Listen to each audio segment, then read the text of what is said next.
Hola, ¿qué tal, queridos amigos? Bienvenidos a Vladimir a la Una. Bien, tengo en mis manos un libro que se llama Árboles Nuestros, de dos autores, de Patria Márquez y de Eric Rangel, un enfoque sociocultural desde la perspectiva histórica de los árboles emblemáticos de Venezuela, un trabajo sobre el cual vamos a hablar en el día de hoy con nuestro invitado, entre otros temas. Nuestro invitado es Eric Rangel, coautor de este libro, y bueno, es licenciado en Ciencias Políticas Administrativas, egresado de la Universidad Central de Venezuela, con especialización en Gerencia Ambiental en la UNEFA, y además es doctor en Ecología del Desarrollo Humano de la Universidad Politécnica Tecnológica Cleber Ramírez. Además, ha sido también funcionario público y tiene desarrollados varios estudios sobre el llamado ecosocialismo. De eso vamos a hablar, además es profesor universitario, en fin. Bienvenido, Eric. Gracias por venir a Vladimir a la Una. Gracias, Vladimir. Bueno, gracias por el regalo, vale, de verdad que sí. Interesante. Espero que lo disfrutes, ¿oíste? Sí, claro, lo voy a disfrutar, porque estamos hablando sobre los árboles. A veces uno no tiene tiempo, chico, de darse cuenta de todo lo que se puede observar en un árbol, ¿no? En un bosque, ¿no? Sí, no, y el árbol es la vida misma, hermano, es una síntesis. El árbol es hábitat, el árbol es fuente de alimentos, el árbol capta dióxido de carbono, el árbol genera oxígeno, y ya hay estudios muy avanzados, Vladimir, que dicen que los árboles se comunican entre ellos, tienen sistemas de comunicación por las raíces, donde se van alertando de situaciones. Nosotros no nos damos cuenta, pero los árboles también reciben mucho el magnetismo, las energías que hay, que ha generado el hombre, pues a través de las telecomunicaciones y todos estos sistemas de comunicación que venimos desarrollando. Los árboles, ese tipo de contaminación los afecta y ellos se van comunicando y vamos viendo las variaciones en las especies. Pero además, este enfoque y este libro, Vladimir, lo hicimos en la pandemia.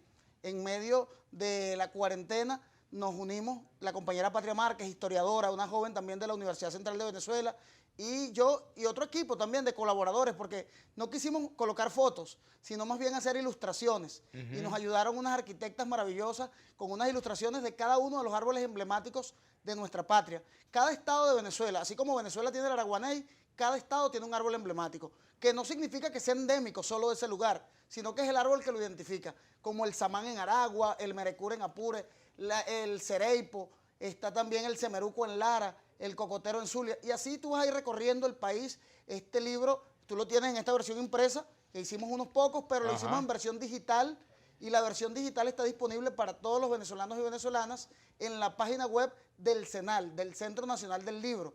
Este libro lo lanzamos en la Filben 2020. Fíjate, este libro tiene entre las ilustraciones al araguaney, que es nuestro árbol nacional.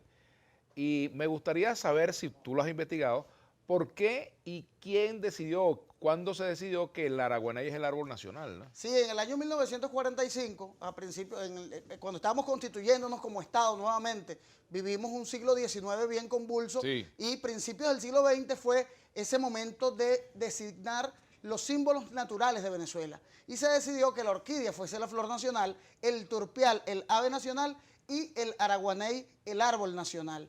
Entonces se buscó, bueno, por la belleza también, por lo hermoso de su flor, esa flor amarilla. De hecho, hay poemas de Andrés Eloy Blanco, de Rómulo Gallegos, escritos sobre lo que ellos decían la primavera de oro del araguaney. Y es precisamente en esa etapa de la conformación del Estado venezolano, de la Venezuela que hoy conocemos, cuando se avanza en la designación de estos símbolos naturales. Ahora, una pregunta, el hecho de que se designe un árbol nacional, por ejemplo, como el araguaney, ¿quiere decir que este árbol se da en buena parte del territorio nacional o tiene unos territorios o unas tierras específicas? Hay unos territorios específicas? específicos. Realmente el araguaney lo podemos ver. En Caracas hay, por lo menos, en en el Parque del Este yo lo he visto. En el centro del país, hacia el oriente, también hay mucha presencia de araguaney. También en el occidente, en el estado de Yaracuy. En la vía oriente hay mucha. En el estado de Yaracuy también hay muchos araguaneyes así en la vía. Muchos de ellos autóctonos de esa zona. Y nosotros vamos viendo también que la gente se entusiasma y los planta, porque como es un árbol tropical, es un árbol que se da en cualquier suelo térmico de aquí de Venezuela, podemos verlo, el araguaney en muchos lugares del país, y además la gente se ha encargado, sobre todo en las escuelas, Vladimir, se hizo ese esfuerzo de plantar araguaneyes en las escuelas para que los niños conozcan el árbol nacional. Claro, yo no sé si eso se sigue haciendo, pero ciertamente, pues cuando uno estaba en la escuela, en primaria, era uno de los puntos, ¿no? Conocer. Sí, digamos, aún se hace. Nosotros tenemos la Semana del Árbol, que es una semana que año a año se celebra, donde los niños y niñas tienen la posibilidad, bueno, de conmemorar el Día del Árbol como un día específico, pero también hacer diversas actividades. Y había un himno del árbol que uno lo cantaba en la escuela, así que yo no sé si permanece, sigue siendo el mismo. parte de la cultura venezolana, o sea, y tú hablas con cualquier persona y se sabe el himno al árbol, o sea, es de esas cosas que quedaron bien impregnadas en nuestra formación y que la gente lo reivindica en todo lugar. Y además, Vladimir, estos árboles emblemáticos de Venezuela, tú los puedes identificar en cualquier zona. Por ejemplo, en el estado Monagas, la palma de Moriche es un ícono del estado Monagas. Tú vas recorriendo la geografía de ese estado y siempre la vas a ver. O en Bolívar, la zarrapia, que sabes que la zarrapia... por cierto, se hacen unas mermeladas con zarrapia. Extraordinaria. En el mundo culinario y pues, gastronómico se ha avanzado en la incorporación de la zarrapia, que es un árbol tan originario nuestro y tan bueno que tiene un sabor, el sabor que le da la zarrapia a los alimentos. Tienes el caucho en Amazonas, como también es un árbol que fue da... Fue una de las industrias desarrolladas en Venezuela, digamos, de la época prepetrolera, incluso también un tiempo después, ¿no? Sí, y que tú sabes que, por ejemplo, en Brasil también Balatá, fue para muchas también, luchas. ¿no? Ahí está Chico Méndez y la lucha contra la explotación del caucho en la Amazonía. O sea, cada uno de los árboles tiene una historia, Vladimir. Y nosotros quisimos aproximarnos desde un enfoque sociocultural, sociohistórico. Hay poemas sobre los árboles, canciones, mitos. Y entonces eso está en la cultura venezolana. Nosotros que quisimos sistematizarlo en esta obra que presentamos en la Filben, y de verdad estamos muy contentos porque en el año más difícil, en el año más complejo, pudimos darle este regalo al pueblo de Venezuela. Fíjate, como tú naciste en el Delta, hay un árbol aquí que tú describes, que ustedes describen, Patria y tú, mangle rojo. El mangle rojo, una madera muy noble, Vladimir, utilizado por el pueblo guarao para la construcción de sus janocos, de sus viviendas. Tú sabes que, bueno, el pueblo guarao es un pueblo de agua, un pueblo que aquí se mueve. El mangle ahí rojo, está, ¿no? fíjate. Que no está rojo, por cierto, aquí en el dibujo. No, rojo es la madera, es una madera rojiza. Es como tú que vas mucho al Parque Generalísimo Francisco de Miranda, el Parque del Este. Ahí están unos indios desnudos. Indios desnudos, sí, ese también se da mucho en Miranda, ¿no? Sí, un árbol muy propio de esta región del país. Yo conocí ese árbol a través de mi papá que me hablaba de eso. Exactamente. Porque además entiendo que con la corteza hacían algunas sustancias medicinales. Tú sabes que, bueno, en la naturaleza está la solución y la medicina a todos los problemas de la humanidad. Realmente muchos de estos ese árbol es muy bonito, es un árbol muy particular, muy bueno, muy suave. Sí, y tú lo ves y es muy distintivo. Sí. Donde está presente ese árbol. En el Guarará de Repano también hay muchos ejemplares. Y vamos viendo, Vladimir, cuando tú vas recorriendo Venezuela, que vas conectándote con esos árboles. Y para nosotros... Perdóname, volviendo al mangle rojo, antes de meternos para allá. El mangle rojo, ¿cómo se describe? ¿Para qué se utiliza? Lo utilizan los indígenas para la construcción de sus janocos porque es una madera muy resistente, ¿no?, al agua. O sea, debido a la condición de mangle. Tú sabes que, bueno, hay diversos tipos de mangle. Están los manglares, pues, también. Los manglares, ¿no?, que ustedes que se ve en el oriente en el mar, y en las zonas costeras del país. Y están estos manglares del delta, que tienen unas condiciones ecosistémicas distintas, porque tú sabes que el mangle como tal nace en aguas salobres. Y en el caso del delta... donde se encuentran el mar y el río. Por eso es la condición tan especial. Mira, hay un trabajo que hace un equipo... ¿Y su consistencia es distinta a la del mangle? No, es muy similar, solo que tiene unas condiciones físicas, más que propiedades físico-mecánicas, es como tú lo ves, es la observación de él, que es el color de la madera es un poco distinta. Tú sabes que los árboles, la mayoría, que son de una sola familia, tienen variaciones de acuerdo al sitio donde están. En el caso del mangle rojo es único del delta del Orinoco, y allí podemos ver esa majestuosidad y sobre todo la vida que se genera en él. Allí nace el cangrejo azul, que es una especie de cangrejo única que está allá en el delta del Orinoco y que es muy propio también de la gastronomía indígena guarao de Venezuela. Interesante del libro es que además también viene con una referencia histórica y también con elementos de poesía, ¿no? Sí, porque es que le hemos hecho muchas canciones a lo largo del tiempo. Tú decías el himno al árbol, pero hay poemas de cada una de las regiones del país referidos a los árboles. O como decía Lee Primera en su canción, los apamates ya se vistieron como en Cuaresma los nazarenos. Ese indicativo de cómo el nazareno va con su vestido morado y así mismo toma esa coloración la flor del apamate. Una figura literaria. Una figura literaria muy hermosa. Sí, y cuando tú ves también en Caracas que se ve muy presente el bucare, que el bucare es propio emblemático del estado Trujillo y del estado Mérida. Por cierto, en el cementerio hay una zona que se llama Los Bucares, precisamente. Y estábamos conversando tú y yo antes, muchas de las zonas del país se van denotando por los árboles que allí habían. Por ejemplo, La Ceiba es un nombre de pueblos en el interior del país, por ejemplo, pero también es el árbol, uno de los árboles distintivos de nuestra ciudad capital y además que ahí está la ceiba de San Francisco, donde nuestro libertador Simón Bolívar recibió ese título, y también en Caracas está el Samán de Bello, que está allí cerca de la Biblioteca Nacional. Ajá. Allí, bajo las sombras de ese árbol, el maestro Andrés Bello daba clases a sus estudiantes. Entonces, nosotros hicimos este recorrido hermoso por Aquí el está país. la ceiba, mira, vamos a ir mostrando aquí la ceiba también. Aquí está la ceiba. Este recorrido hermoso por el país, Vladimir, para que nos conectemos con lo que somos, con lo positivo venezolano. Porque a veces, como tú me lo decías al principio, uno va viendo, pero no observando, no conectándose con esta hermosura que es la naturaleza, y que Venezuela, Vladimir, es un país megadiverso. Estamos entre los 10 países megadiversos del mundo. Eso nos da también una gran responsabilidad en la preservación de la vida en la madre tierra. Fíjate, por aquí hay un árbol que se llama el bucare ceibo, yo no sabía que existía. Claro, hay una diferencia Ajá, entre el bucare... entre el bucare ceibo y el bucare anauco, Ajá. que son, uno es el árbol emblemático del estado Mérida y el otro del estado Trujillo. Quizá, como te decía... Aquí está el bucare ceibo. Mira. Exactamente. Ajá, este que está aquí. Exactamente. Y allí tú vas observando que son de la misma familia, son árboles de la misma familia, pero que tienen algunas características que los hacen distintivos. Quería comentarte también sobre el pino lazo. Vamos que a es hablar el de eso, árbol pero al del regreso. estado Táchira. Vamos a hablar de eso. Tenemos por aquí tiempo todavía y muchos árboles de los cuales hablar. Por ejemplo, aquí está el cují yaque del estado Falcón, el samán, por supuesto, muy vinculado a nuestra historia, el samán de Huere, ¿no? Hacemos la pausa y ya venimos con Eric Rangel. Bueno, continuamos conversando con Eric Rangel.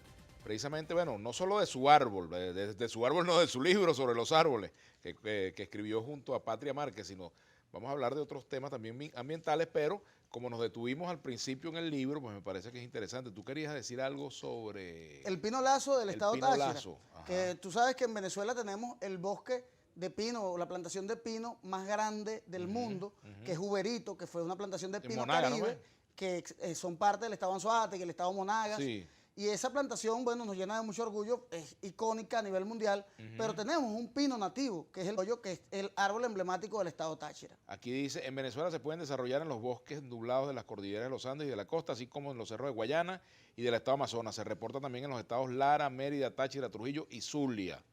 Dice aquí, ¿no? Un pino propio, autóctono de acá, y que nosotros nos da también el compromiso de proteger estas especies, porque también tenemos casos como el roble, que es un árbol emblemático, que bueno, su madera es muy fina, muy buscada a nivel comercial, y las cantidades de individuos nativos han venido disminuyendo a lo largo del tiempo. Igual el cereipo, que es el árbol emblemático del estado Anzoátegui, ha venido disminuyendo las cantidades de individuos de esa especie, y lo que nos compromete entonces a seguir reforestando, Vladimir, a no solo conocer los árboles, sino motivar a nuestro pueblo a la reforestación. Mira, hay un árbol muy conocido también, bueno, los chaguaramos, ¿no? Aquí está, bueno, y de hecho hay una zona de Caracas, una organización, los chaguaramos, parte de la parroquia San Pedro, y quizás ya no quedan tantos chaguaramos, ¿no? Pero No, mira, pero... en esa zona me refiero, por claro, el por la urbanismo. densidad poblacional, Sí, la cantidad de urbanismo pero que se está aún, por constituyendo. supuesto, quedan, ¿no? Hablemos un poco de ese árbol, ¿no? Exactamente. De los chaguaramos, ¿no? Bueno, como todas las palmas, viene de esa familia, el chaguaramo es un símbolo de poder, Vladimir. Y es del estado de Yaracuy, ¿ah? En el caso venezolano hay un árbol que representa al estado de Yaracuy, pero fíjate que el chaguaramo, en las haciendas de Bolívar, siempre ibas a encontrar presencia de chaguaramo. O sea, porque era el porte de este tipo de palma tan alta, tan emblemática, hace que las familias pudientes siempre quisieran tenerla en sus entornos. Fíjate lo que acabo de descubrir aquí, Ajá. hojeando tu libro, que es interesante, porque dice, el estado de Yaracuy es ciertamente una entidad muy ligada a la diversidad botánica nacional y le rinde, por cierto, un estado muy hermoso, de mucha vegetación, le rinde tributo al patrimonio natural que caracteriza nuestra geografía con la letra y música que dieron origen al himno al árbol, yo no sabía. De allí viene, Que claro. composición con la que han crecido generaciones enteras, fueron los yaracuyanos oriundos de la ciudad de Nirgua, Alfredo Pietri Daudet y Miguel Ángel Granado, los autores de este homenaje que ha quedado para la posteridad. Este es del año 1957 en la nota, ¿no? Al árbol debemos, solicito amor, jamás olvidemos que es obra de Dios. Bueno, por ahí comienza el himno, sí. el himno del y árbol. que como lo referimos en nuestro texto, es de generación en generación. Eso ha permanecido, se mantiene y además es parte de la venezolanidad. Así es. Y bueno, en el estado Nueva Esparta está un árbol que es el guayacán, ¿no? También, Que hay una zona que llaman Guayacancito por allá también. Sí, y en Sucre hay una zona también, Guayacán, por Araya. O sea, son Ajá. emblemas Está el Guayacán. de nuestra geografía, de lo que somos. Y que mientras podamos recorrer la geografía de Venezuela a través de los árboles, vamos a amar más a cada uno de nuestros espacios naturales y defenderlos, Vladimir. Lo más clave que queremos nosotros con esto, este es un libro para toda la familia, pero también queremos que los niños y niñas, está escrito de una manera muy simple, muy digerible, para que cada uno de los niños y niñas de la patria puedan también documentarse, leer y tengan en este libro una referencia para su aprendizaje. Aquí veo un árbol que yo no sabía su nombre, que se llama roso blanco. Sí, el roso blanco es el árbol emblemático del estado Miranda. Ajá. Es un árbol también que sus poblaciones se han visto muy mermadas, muy disminuidas, pero es hermosísimo, Vladimir. De verdad es uno de los árboles más hermosos de nuestra patria. ¿Y dónde se consigue aparte de Miranda? Sobre todo en la zona central del país, pero es un árbol que está en Miranda, en la zona de los Teques, ajá, en la zona de los Altos Mirandinos. La zona más fría. Más fría, sí. Y claro, aquí en Caracas, yo esta semana estaba viendo por Los Naranjos. Me pareció ver un ejemplar. Tengo que llevar a un amigo botánico para identificarlo. Estuve conversando con unos vecinos. Por cierto, hablando de eso, el jardín botánico recoge muchas de esas variedades. Tiene muchas de esas variedades. Allí está un gran amigo que es el doctor Mauricio Criboy, que es uno de los neurocirujanos más significativos de nuestro país, más emblemáticos. Él ha hecho un gran trabajo, al frente de la fundación, de manera... ¿Cómo está el jardín botánico? Mira, yo siempre voy... Tengo tiempo que no entro, pero un tiempo estuvo muy descuidado. Estuvo muy descuidado, pero a partir de la gestión de Mauricio, de los amigos del jardín, de quienes hemos tenido también la motivación de ir y apoyarlo, porque muchos de esos árboles también tienen una cantidad de años, otros se han enfermado, necesitan también atención. Y el doctor Criboy y ese equipo de botánicos y de técnicos que están allí están haciendo un gran esfuerzo. Por supuesto, falta mucho más. Lo último que supe fue que lograron reactivar las bombas y los pozos, porque eso es muy clave para el mantenimiento de todo el jardín. Pero sin duda alguna, el Jardín Botánico de Caracas, que es un emblema no solo de Venezuela, sino del mundo. Allí está la Laguna Venezuela, que tú sabes es hermosísima, y es un espacio donde podemos ver especies únicas y emblemáticas de nuestra patria. El trabajo que ellos vienen haciendo es muy positivo, desde mi concepción, desde mi aporte, siempre apoyándolos, acompañándolos, y también aprovechar este espacio, Vladimir, para convocar a todos los caraqueños y a todos los venezolanos a que le echemos también una mano, que no lo dejemos solo. Claro, y se puede visitar el Jardín Botánico. Sí, permanentemente está abierto, allí hay un tiempo que creo que estuvo cerrado. La Guardia Nacional Bolivariana tiene un espacio de seguridad, se puede recorrer, también es un buen lugar para caminar, Vladimir, en las mañanas, súper chévere. Lo que no tiene es, como otros parques que sí tienen cantinas, sino que tú vas con tu agua mineral y puedes a caminar, claro, disfrutar ese espacio. Por supuesto, aquí también está el árbol, el semeruco, al cual le cantaba Ali Primera, ¿no? Sí, Ali le cantó muchos árboles. Muchos árboles, claro, sí, cómo no. Ese de los apamates, pero también le cantó esta canción de... donde dice, vuelve a tu canto de turpial, llena de gritos. Esta es de Canción Mansa para un Pueblo Bravo, que hasta una película se hizo, por cierto, sí, a partir de la canción de Ali Primera, ¿no? Sí, y tú comentabas lo del Samán de Güera, que es muy significativo, que es ese samán por donde pasó Bolívar, por donde pasó Ezequiel Zamora, Chávez, o sea, ese ícono, y aún está el símbolo allá en el municipio de Mariño, en Turmero. Es una referencia obligada para todos los venezolanos. Aquí está el semeruco, y vamos a ver ahora el samán de Güera, también lo podemos ver, un árbol de nuestra historia también. Aquí está el semeruco, que son la cerecita que también, a la cual le cantó Luis Mariano Rivero. Claro. Rivera en el estado Sucre, en su Canchunchú Florido. Canchunchú Florido, por supuesto, ¿no? Y vamos a ver si consigo por aquí el samán de Güera, que lo vi hace un ratico, ¿no? Sí, porque está organizado por estados, por orden alfabético, de manera que yo lo conversaba con unos amigos. Usted agarra este libro y en la página que lo abra, usted se va a entusiasmar en leerlo. Sí, porque es interesante, es una cosa... Fíjate que aquí casi que lo estoy viendo contigo, el libro. Sí. Aquí está el samán, ¿ves? Ajá. Por cierto que en la escuela donde estuvieron mis hijos, en la escuela Luisa Goiticoba, también hay, aquí en Caracas hay un samán, ¿no? Y alrededor del, hasta el himno tiene que ver con el samán. Sí. Y los niños se reunían pues alrededor del samán. Es que no hay nada más sabroso, hermano, que estar bajo la sombra de un árbol. Son 4 grados centígrados menos que a la luz del sol. Y además, Vladimir, es respirar oxígeno puro un rato allí y conectarse con lo que somos, con la esencia de la vida. Ahora, por ejemplo, los árboles que están en la ciudad, fíjate, que están en nuestras avenidas, en nuestras urbanizaciones, por las cuales pasan carros, se hacen construcciones, bueno, a veces se les asfixia un poco no, se les asfixia mucho, y entonces vemos que el árbol termina defendiéndose y levanta las aceras, termina las Por raíces supuesto.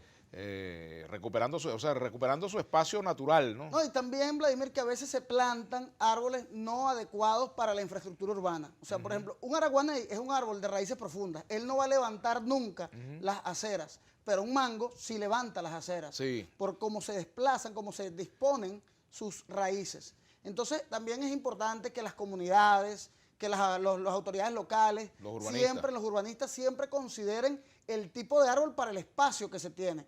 Pasa algo muy significativo ahora cerca de la Asamblea Nacional, por ejemplo.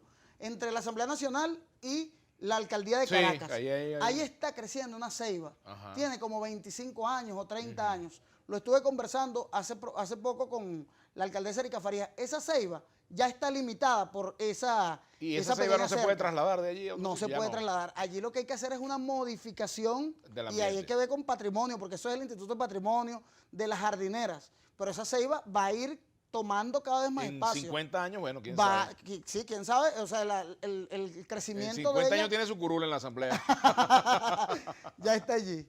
Ya está. Entonces, pero es importante, por ejemplo, esas valoraciones de esos árboles que están... Primero estuvo el árbol ahí, quizás, claro, que la cerquita que le colocaron. Entonces luego se va modificando.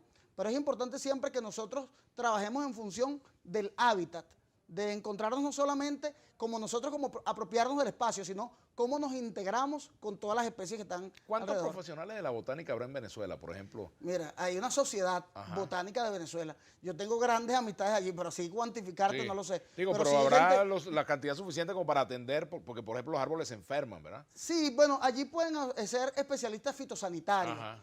No tienes que, o sea, son puede los botánicos, son sí, puede ser botánico, pero también, o sea, hay como un técnico, hay una salida técnica, los ingenieros forestales que gradúa la Universidad de los Andes, la Universidad también de Guayana, la UNEC. Hay dos universidades que gradúan ingenieros forestales que también son profesionales que están capacitados para esta atención y que nosotros tenemos que cada vez más irlos aglutinando y, como tú decías, ir diferenciando los árboles urbanos de las áreas bajo régimen de administración especial, las ABRAE, de también las plantaciones, porque en Venezuela también hay empresarios, hay un sector privado que está dedicado al sector forestal y que ha hecho plantaciones. Claro. Aquí está también el cocotero del estado Zulia, que no lo podemos dejar por fuera, ¿no? Además, muy conocido gracias a Lila Morillo. También, pero para que tú veas cómo en la cultura venezolana están los árboles sin nosotros percatarnos. Claro. En la cotidianidad. El cocotero, Cocos rucifera, o rucifera, sí. Ajá, que es el árbol, ¿no? Ahora, es emblemático del Zulia, pero también está... En toda Venezuela. En toda Venezuela, en las costas, por eso que te decía, son emblemáticos, más no endémicos. Endémico es cuando un árbol es solo de un lugar y no nace en otro lugar. Así es. Nos están haciendo señas para una pausa y ya regresamos con Eric Rangel, coautor de este libro, Árboles Nuestros. Bueno, nos íbamos a hablar de otros temas también, vamos a seguir así, vamos a hablar, nos va a quedar tiempo, pero es interesante porque todavía queda mucho material aquí, muchas cosas, por supuesto. Lo que hemos hecho es un vuelo rasante sobre este libro. Bien, y seguramente va a despertar mucho interés de la audiencia. Hacemos la pausa y ya regresamos. Continuamos acá en Vladimir a la Una con Eric Rangel. Fíjese, aquí estamos mostrando parte de nuestra flora, ¿no? El araguaney, mira. No, esto es Guayacán. Este es araguaney, yo pensé que era araguaney. ¿Sabes que hay más de 20 especies de floración amarilla en Venezuela? La mayoría de la gente siempre asocia cuando ve la floración. No, pero es que es algo ya de lo que nos hemos formado. Mira, ¿esto es dónde? En el estado... No sé en qué Nueva parte. Esparta, ¿será? Pudiera ser en Nueva Esparta. Bueno, aunque... Ajá. Pero no identifico... No hay sí, pero allá están un espacio... Pudiera ser Nueva Esparta. Mira qué belleza, ¿no? Sí, hermosísimo. Y esto es lo que queremos, motivar a la gente a que plante. Mira, están los árboles policromáticos. Imagínate plantar bucare, apamate, araguaney, que cada uno tiene una floración distinta. Anaranjados, rojos, amarillos, rosados, morados. O sea, eso es lo que queremos en Venezuela, que nosotros podamos. Y esa es mi militancia, Vladimir, insistentemente sobre el tema del ecosocialismo, de motivar a la gente a preservar la vida en la madre tierra, a que veamos que somos parte de la naturaleza, no dueños de ella. Ese es un esfuerzo permanente de reflexión y que nos une a todos los venezolanos, porque el tema ambiental es un tema que une a todos los venezolanos más allá de las diferencias que puedan existir. Te pregunté en la pausa sobre este asunto del uso de leña producto de la escasez de gas, ¿no? ¿Cuál es el impacto real que tiene? ¿Qué peso tendrá esto en cuanto al impacto en la población de árboles? Hemos hecho un monitoreo, pero aún no tenemos un levantamiento completo porque ha sido a nivel nacional. En efecto, se ha incrementado significativamente la gente que está aprovechando los árboles para sacar madera, para la leña. Hay que hacer un estudio más detallado, Vladimir, con mucha más responsabilidad por estado, por cada una de las realidades, para ver cuánto se afectó la capa vegetal, cuánto se afectaron los árboles de la zona. Pero la mayoría de la gente siempre suele agarrar ramas caídas, o sea, es mucho más fácil, mucho más práctico. Claro, no todo el mundo se puede subir un árbol. No puede, y no todos tienen las herramientas también. Entonces a veces es mucho más rápido hacer una recolección de algunas ramas que están allí y aprovecharlas para la leña. Realmente ha sido Ahora, ojo, no todos los árboles sirven para leña. No, para nada. Y a veces la temporada de lluvia, cuando la madera está húmeda, se impide pues que se genere el efecto que tú quieres rápidamente, de generar combustible allí, de hacer combustión con el fuego. Pero bueno, hay que hacer ese estudio, Vladimir, muy serio. Estos años han sido duros, nuestro pueblo ha resuelto también. Eso ha sido un mecanismo de resolver, porque nosotros analizábamos el otro día, no es lo mismo hacer una sopa un fin de semana leña que tener que estar todos los días y además, por un tiempo. Desayuno, almuerzo y cena. Exactamente, entonces. Y además eso tiene un impacto también para la salud. Para la salud y que no estamos acostumbrados ya. O sea, eso fue una etapa de la historia de Venezuela donde ese era el mecanismo para la cocina. Hoy en día es una respuesta a una situación. Y ojalá crisis se resuelva. Que está, Bueno, yo estuve en una reunión reciente, Vladimir, y he visto que PDVSA Gas Comunal está fortaleciendo sus capacidades. De hecho, ya han abierto unas nuevas plantas de llenado, que es lo que requería el país, que se fuesen diversificando las islas donde se hace ese llenado. Ojalá, mira, nuestros mejores deseos, porque es para la calidad de vida de nuestro pueblo. Tú hablabas del ecosocialismo. Ahora, fíjate, y hemos oído un concepto, claro, tú puedes vincular la ecología al socialismo, pero también puede haber países, y de hecho el desarrollo de las teorías y de los movimientos ecologistas en el mundo se ha dado más en países de orden capitalista que en países socialistas. Y en países, bueno, sobre todo, bueno, los países escandinavos, sobre todo, ha tenido mucha fuerza el planteamiento ambientalista, en Europa, en fin. Pero cuando uno oye hablar, por ejemplo, de minería ecológica, suena como una contradicción, es como hablar de un tigre vegetariano. Fíjate, nosotros lo que tenemos que hacer, y lo que hizo el presidente Nicolás Maduro al plantearnos el tema del aprovechamiento de los minerales, es darle también una connotación de preservación de la vida en la madre tierra, como lo manda la Constitución bolivariana, como lo manda el Plan de la Patria. Es un mandato, y en la ejecución tiene que darse esa óptica.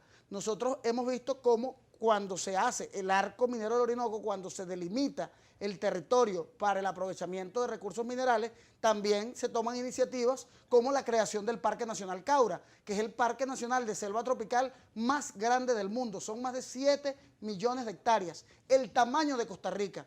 Yo estuve reunido con el ministro de Ambiente de Costa Rica, que ahora es el secretario del Fondo Verde a nivel mundial, y yo le decía, ministro, el Parque Caura es del tamaño de Costa Rica. Y él me dijo, Eric, yo lo quiero corregir a usted. El Parque Caura es más grande que Costa Rica. Entonces son iniciativas también. ¿Podemos hablar de la distribución geográfica de ese parque? Sí, está en el estado Bolívar. Ajá. En el estado Bolívar, sobre el área oeste del estado Bolívar. Entonces, ¿y ese parque se creó para compensar el daño de la minería? No es una compensación, es un paso adelante de la visión estratégica que tenemos en Venezuela de preservar la vida. Porque es que tú no puedes, no hay medidas compensatorias, lo que debe hacer siempre es medidas reparatorias. Cada vez que hay un proceso de minería y se clausura una mina, debería realizarse allí un proceso de restauración ecológica, de reforestación. Pero no se hace. Se está haciendo. Muchos de los compromisos que tienen adquiridos los que están haciendo la minería ordenado en el arco minero es hacer procesos de reforestación. Ahora, hay un tema allí y tiene que ver con la concepción del modelo económico, ¿no?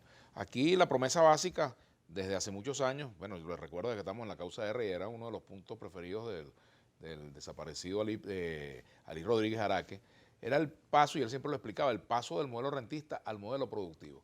Pero resulta que hemos visto que Venezuela ha pasado del extractivismo petrolero ahora al extractivismo minero, y en qué medida eso contribuye a romper ese paradigma de estar dependiendo siempre de la cultura extractivista. Yo soy de la visión, Vladimir, que tenemos que aprovechar todos los elementos de la naturaleza para trabajar en función del bienestar de nuestro pueblo. Realmente la minería se ha realizado en el sur de Venezuela desde tiempos inmemoriales. Los indígenas practicaban la minería y de esto hay reseñas y de hecho, bueno, en Bolívar está el Dorado como sitio. La leyenda del Dorado. La leyenda del Dorado. Y muchas de los descubrimientos y de las conquistas españolas, de los recorridos por esa zona, fue en busca de ese gran sitio que planteaba también maravilloso, que iban a encontrar palacios de oro de los indígenas. Pero realmente lo que ha hecho y en quizás ese hasta los tiempo, indígenas se aprovecharon de eso llevándolo a los sí, españoles paseándolo por allí. Claro, pero entonces tú tienes una realidad que es que tienes una riqueza que es de todos los venezolanos y venezolanas y que tiene que ser aprovechado para el beneficio de nosotros, porque también hay que reconocer los años 90 como los garimpeiros, que eran grupos irregulares desde Brasil, desde Colombia, ingresaban al territorio venezolano y practicaban minería de manera ilegal. Ahora, y extraían eso. ¿Se puede permitir o debería ser, por ejemplo, que organizaciones no gubernamentales, grupos ecologistas, pudieran tener mayor libertad de acceder a esas zonas para poder ver y verificar? Sí la tienen, permanentemente están yendo. Tú sabes que eso es un territorio, por su naturaleza, los territorios mineros en el mundo son siempre hostiles. A eso te iba a decir, que también está el tema de los grupos. Son territorios hostiles porque mafias, bandas, son grupos gente que armados, se dedican a la extracción de un recurso que vale mucho, claro, y que tienen que preservarlo y también y fíjate lo que ha pasado con la minería, carácter. Que se ha ido gente del estado Sucre, por ejemplo, a Bolívar, y entonces llevaron la malaria para Sucre. Han habido casos, para que tú veas, la malaria en Venezuela se concentraba en el municipio Sucre del estado Bolívar. Así es. Y esto, luego con la llegada de gente de Anzoátegui, de gente de Sucre, del Delta, la malaria fue llegando a esos territorios. Y fíjate cómo la zona minera es una zona muy vulnerable. Una zona, ahí es donde tú ves los contrastes. Cómo algo que da tantos recursos, tú ves al minero vivir en una pobreza también tan dolorosa, tan extrema. Y las cosas son muy costosas en esos lugares, porque los pagan también el tipo de cambios con grama. Entonces son situaciones... Grama de gramo de oro, ¿no? De gramo de oro. No, de gramo de oro. Entonces, claro, son situaciones donde el Estado venezolano ha venido trabajando. Yo tuve la ocasión de encontrarme con los pueblos... viceministro para... No, ministro de Ecosocialismo, perdón. Y en ese tiempo tuvimos que trabajar muchísimo con los pueblos indígenas para evitar que dentro de los territorios de los parques, que son territorios ancestrales, que son los territorios donde ellos habitan, practicaran la minería y ellos fueran los defensores, porque finalmente ese es su territorio ancestral y ellos están allí y eso ha sido de bendición para ellos y tiene que ser así para las generaciones futuras. Pero entonces, Vladimir, el tema del extractivismo, yo soy de la tesis que hay que aprovechar los recursos, pero con conciencia de que el beneficio tiene que ser para esta generación, pero sin perjudicar a las generaciones futuras. Por ejemplo, las aguas. Una de las cosas que preocupa es hasta qué punto las aguas, Venezuela es uno de los países con mayores reservas de agua, hasta qué punto se están preservando realmente las aguas en Venezuela. Tenemos que hacer una pausa. Y me gustaría también, en la parte ya, la última parte del programa, hablar un poco de nuestra Amazonia, ¿verdad? Un poco sobre toda la diversidad que hay allí, tanto de flora, de fauna, y todos los recursos que concentra la Amazonia, que bueno, los brasileños la han explotado de tal manera, tanto que hasta hubo un reclamo porque Japón quiso patentar algunos de los productos de la Amazonia, el cupuazú creo que lo querían patentar. Bueno, vamos a hacer la pausa y venimos con Eric Rangel. El coautor de este libro, Árboles Nuestros, que de verdad se los recomiendo porque de verdad que es una joya este trabajo. Y bueno, dices también que este libro está Está disponible para todos los venezolanos en la página del Senal. Ajá. En la página del senal.gov.be. Allí está cargado junto a todos los libros que se presentaron en la Feria del Libro. Es de descarga gratuita. Igual en mi Instagram, @EricRangel, también está el link en mi biografía donde lo puedes descargar. Es interesante. Claro, por supuesto, esto es la impresión del libro. Estos son árboles, ¿no? Sí, por eso dijimos y decidimos que fuera, solamente hicimos 30 ejemplares físicos. Qué bueno, esto lo voy a... Mira, aquí está. Lo demás en digital. Claro, no, eso no quiere decir que no se pueda hacer. Si tú, por ejemplo, haces, no sé cuánto se puede gastar de un árbol haciendo un libro. No, pero hay que seguir reforestando. Pero hay que seguir reforestando, porque también es importante la lectura, el placer de leer un libro, de tenerlo en la mano. No es igual que verlo en digital. No. Es mucho más cómodo. Es como la cultura, tú marcas, tú rayas. es como la cultura del periódico, pues, que había Así antes, es. que uno compraba su periódico y tal. Pero bueno, hasta que ahora estamos en este mundo, pues, de la tecnología. Digital, sí. Así es, que nunca es igual. Pero bueno, fíjate, Eric, el agua. Hay varios temas que nos quedan, que nos concentramos en el libro, bien interesante, por cierto. Y hay algunos puntos que también es interesante. El asunto del agua. El agua, fíjate tú, alguien dijo en una oportunidad que la próxima guerra mundial podía ser por agua. Y decía Alejandro Hitcher en una entrevista que yo le hacía, hace tiempo, tiene un tiempo que no veo a Alejandro, por cierto, que fue ministro de Ambiente, no, que el agua no puede ser motivo de guerra, el agua tiene que ser motivo de paz de solidaridad. y de solidaridad contra la gente, ¿no? Y eso que dicen, por ejemplo, bueno, a nadie se le niega un vaso de agua. Pero, Eso, por ejemplo, estamos viendo realidades, Vladimir, muy preocupantes. Recientemente, a inicios del mes de diciembre, en Wall Street empezó a cotizarse el agua como un commodity. Y están utilizando como referencia la situación que está pasando en el estado de California, Estados Unidos, donde hay un declive de los acuíferos y hay un crecimiento en la demanda de agua. Entonces allí ellos hicieron una fórmula de un índice que da el precio del agua.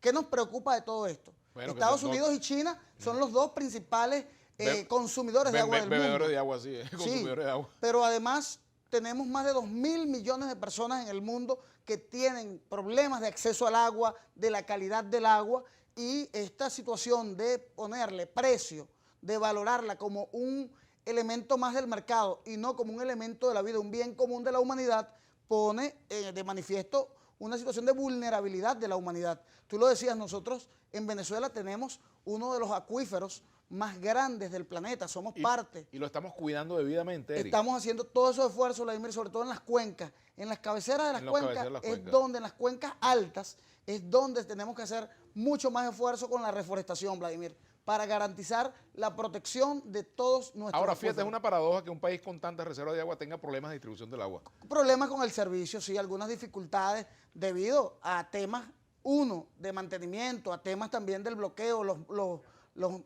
motores, el tema también de cómo se distribuye el agua en el país. O sea, nosotros tenemos sin embargo, el problema del agua es, mira, desde que yo uno veía Radio Rumbo, siempre sin agua, la carretera. El agua siempre ha sido un problema, porque es que fue como el Estado ha fallado ahí en general. Como fue distribuido el tema de los embalses, no el aprovechamiento de las aguas subterráneas. Bueno, y también el otro problema es cómo se distribuye la población. También el 70% de la población venezolana vive en la zona norte costera y el 90% del agua de nuestro país está al sur del Orinoco. Entonces nosotros tenemos allí una realidad que tenemos que ir trabajando en la planificación Aquí se habló y el una desarrollo. Vez, creo que fue el propio Chávez que habló de pasar la capital en Cabruta. Una visión de él decía crear, o sea, mudar la sede administrativa del gobierno hacia el sur de Venezuela, ya que habían condiciones extraordinarias, solo que la temperatura en Cabruta, la temperatura media es 35 grados, 34 grados. Sí. O sea, hay otras valoraciones allí que ver. Claro. Pero fíjate, en Brasil hay un tema, los ministerios están absolutamente descentralizados. El Ministerio de Industria no está en Brasilia. Eso lo planteó también el presidente Nicolás Maduro en un momento. Dijo, mira, ¿por qué los ministerios no quedan cada uno en las áreas donde está su competencia? Por ejemplo, agricultura hacia el área de los llanos o hacia el sur del lago, que es donde está la mayor concentración de actividad agropecuaria de Venezuela, agroindustrial. Eso es una discusión y ojalá se sigan adelantando ese tipo de temas porque nosotros tenemos que poblar el territorio, atender el territorio. Por ejemplo, yo soy un apasionado, Vladimir, de recorrer Venezuela. Normalmente cada año lo recorro unas 4 veces porque hay que estar conectado con la realidad. Este año de pandemia pude visitar 10 estados del país. Bueno, imagínate. En el marco de la campaña que recientemente finalizó como miembro del comando de campaña de Darío Vivas, que me tocó la tarea del sector ecosocialista. Y fuimos visitando cada una de las regiones y uno va viendo no solo la realidad, sino también las soluciones y las innovaciones que hay en cada territorio a los problemas. Con esto del gas, me hiciste recordar, en Lara, conocí unas mujeres que están haciendo cocinas de gasoil. Es una alternativa para no usar la leña y no tiene la disponibilidad del gas. Entonces buscaron una tercera solución innovadora y de verdad muy práctica que están desarrollando. Bueno, yo recuerdo, chicos, las cocinas, Eric, de querosén, que cuando yo era niño, en mi casa había cocina de querosén, que vendían una mecha que se colocaba en la cocina y estaba la bombonita de querosén, y uno iba a comprar querosén. Por eso ese refrán de que, bueno, ¿qué pasó tal cosa? Yo estaba comprando querosén. Por eso ese refrán tan viejo. Mira, un poco sobre la Amazonia o Amazonía, como también se le llama.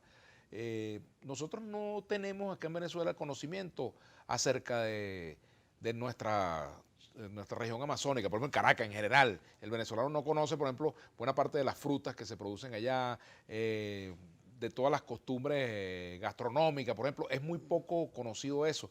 En cambio Brasil, por ejemplo, bueno, mira, tienen hasta heladerías pues con todos los sabores de la Pero sabes que en Venezuela están haciendo un esfuerzo, ¿viste? Yo los conocí ahorita en la pandemia, hay unos grupos en Instagram para que te conectes. Bueno, Eliana Ibarra sí tiene un trabajo de gente que está trayendo productos de la Amazonía para que vayamos culturizando. Tú decías el copoazú, que tiene un sabor como el cacao. Como el cacao, sí. Exactamente, es el Entre chocolate de la Guanábana Amazonía. y Cuacao, es una cosa bien interesante el sabor, ¿no?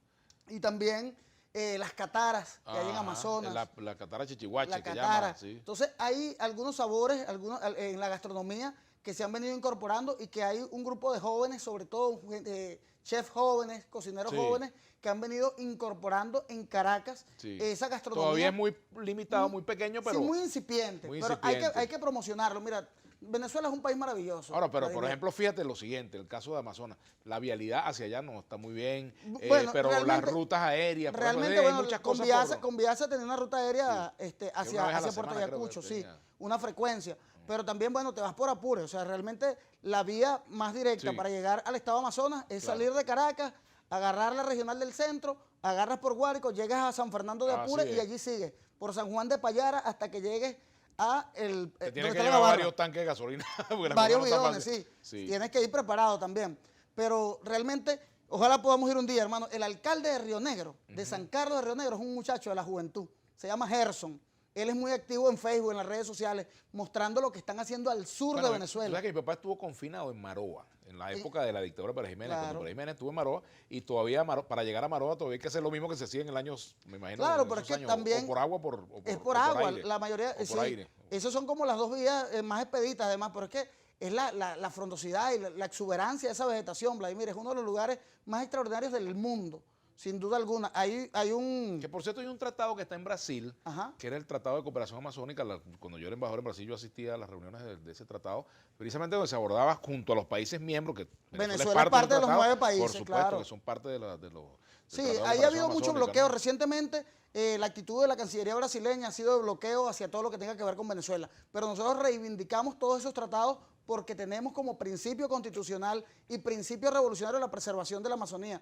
De hecho, el trabajo que se ha hecho junto al gobernador de Amazonas, que también fue ministro de Ambiente, Miguel Leonardo Miguel Rodríguez, un hombre comprometido con el tema de la lucha y la defensa de la vida, es muy significativo. Y hemos visto cómo Amazonas cada vez más recibe más apoyos. Yo estuve allá entregando con él camiones compactadoras para la basura. Ellos han hecho un trabajo extraordinario en el municipio capital, en Puerto Ayacucho, con la disposición final de la basura. Incluso están haciendo una recuperación de área donde Que están por plantando cierto, un bosque. ese es un tema interesante, fíjate que no nos da tiempo quizás de abordarlo, pero es el del reciclaje. Venezuela, esta mañana, bueno, estaba caminando y veíamos una zona donde estaban sacando una basura de un lugar allí, y fíjate, hay países que compran la basura.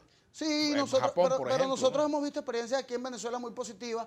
En Anzoátegui se hizo un referéndum de transferencia de competencias en materia de gestión de la basura a las comunas, y el reciclaje en esa ciudad ha venido incrementándose. Y el sector privado está muy involucrado, Vladimir, en el tema del reciclaje. 2021 debe ser un año para impulsar el reciclaje y la conciencia en Venezuela. Bueno, Eric, lamentablemente se ha agotado el tiempo, te agradezco mucho que nos hayas acompañado, gracias por este obsequio, este libro Árboles Nuestros. Lo escribe Patria Márquez y nuestro invitado hoy, Eric Rangel. De verdad, un placer haberte tenido en Vladimir a la Una. Y Gracias, hermano. bueno, gracias a ti. Y será entonces hasta la próxima.